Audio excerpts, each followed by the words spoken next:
So what I've now been doing for now many years is I study how venture capitalists make decisions.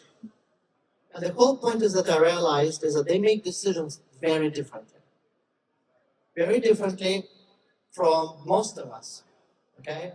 Those who are investors outside the venture world, those who are in large corporations, those who are in non-profits, those who are in the government.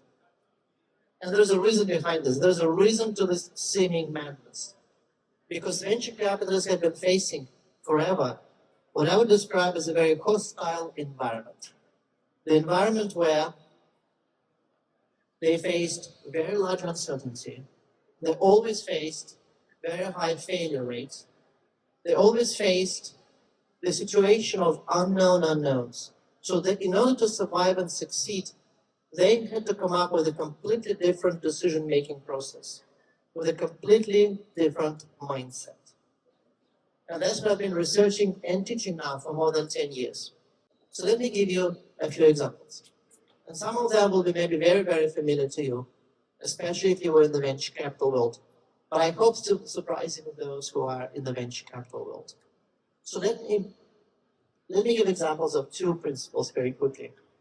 One is home runs matter, strikeouts don't.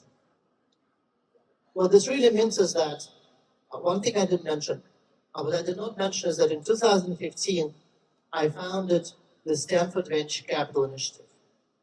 That is effectively the research team that is doing a lot of interesting, fascinating stuff on venture capital. And we collected the best data. So every single venture-backed company in the US in the last 50 years, we have data. So I'm going to mention some statistics now. Home runs matter, strikeouts don't.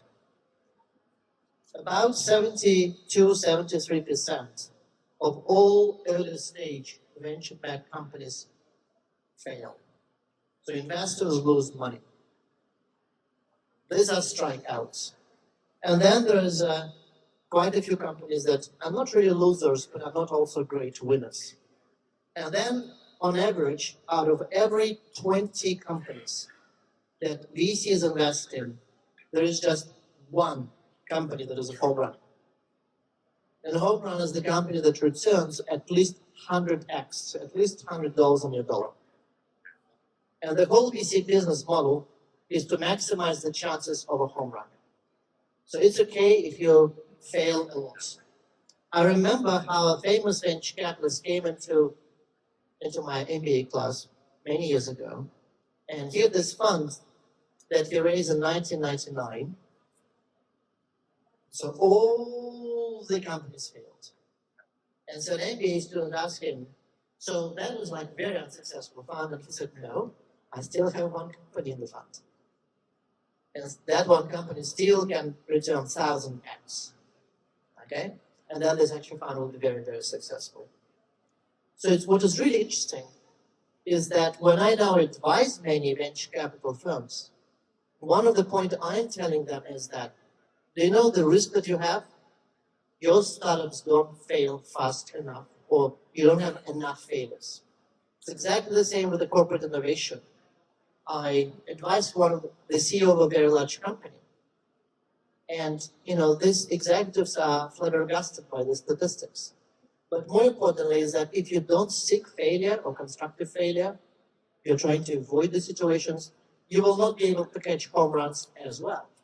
And so that specific situation, the CEO, I was talking about the statistics, giving examples.